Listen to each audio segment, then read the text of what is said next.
Hey guys, my name is Bryce and today I'm going to be planting this bioactive setup a bit more because I put a few plants in there to test if this 6000 Kelvin light would work for succulents. And as you can see, that succulent's actually thriving currently with nice little new growth, new roots rooting up, growing just right. So I'm going to plant a whole lot more succulents. But first, I'll need to take out this glass, just so it doesn't get in my way. There we go. And now take out the food dish and the stick, as well as this big log. Now the cage is looking a lot emptier, but it's going to look a lot more full with the new setup. So in this tub I have a full container of succulents and I'm going to plant them all in here.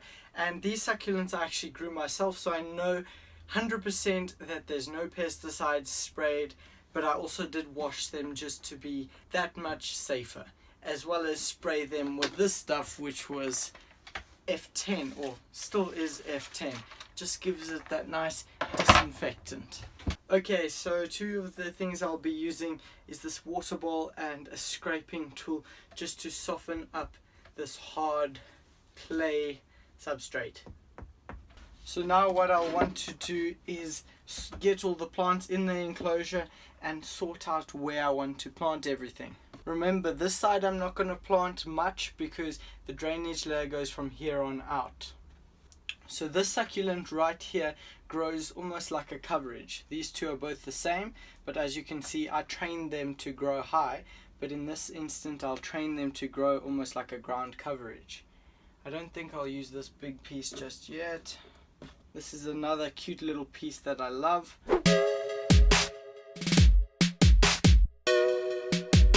Okay, so now that most of the pieces that I want are all out already over here, I'm going to start picking positions where I'm wanting to plant them.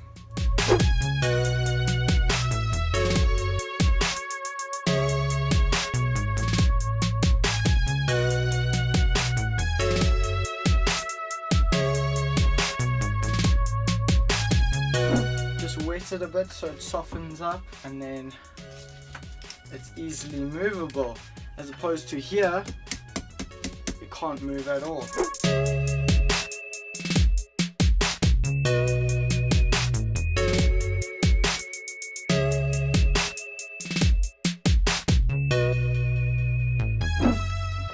I think keeping reptiles in enclosures like this is one of the most rewarding things, to watch the plants grow as well as the reptiles and how they all benefit from living together. I find that super interesting. As you can see, when I built this enclosure I didn't intend it to be flat, as I built all these little mounds and stuff just for extra enrichment for the geckos and to make it look more naturalistic.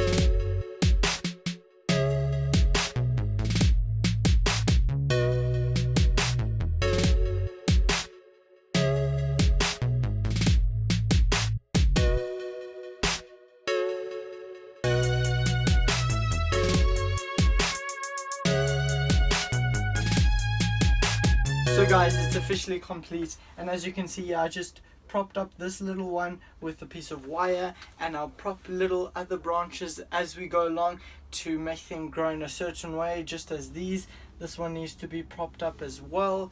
So hopefully these will all grow nicely. This one will cover the ground, and this over here will grow nice and tall, and then this big one is the same as this plant right here. Hopefully it'll cover most of the hide, making it for like a secretive place for the gecko, and then as she moves about there'll be plenty shady spots. This will grow like a mini tree almost, and otherwise there's going to be these roses right over here, and I think it's going to look fantastic once it's all grown out, and it's already looking fantastic in my opinion. When I first planted this, it was quite droopy like this, and now it's not. It's actually thriving and growing quite nicely. So hopefully the rest of the plants will do just that as well. I might need to add in another light, because the light that I do have is at the back there, and these may not get as much light, but we'll see as time progresses. One thing that's very important after you've wet your enclosure and planted the plants is to take your gecko out until the humidity dries up a bit. Just because this is going to be really humid and it's more water than a normal watering period would be. If I just normally water it, that would be fine, you can keep the gecko, but everything here is damp and muddy and almost like a tropical type vibe. So I'm going to keep the glass out until it is completely okay for the gecko to come in. She's actually still currently under this hide, but she'll come back in here once the humidity is okay for her. So she'll have a temporary enclosure currently. So tell me what you think of this enclosure. I think it's awesome, but I want to know what you think about it. And also maybe I should do a few more builds like for my ball pythons, because I'm really loving bioactive setups. They just look fantastic. But otherwise guys, hope you enjoyed this video. I'm Bryce from Righteous Reptiles. Have a good one.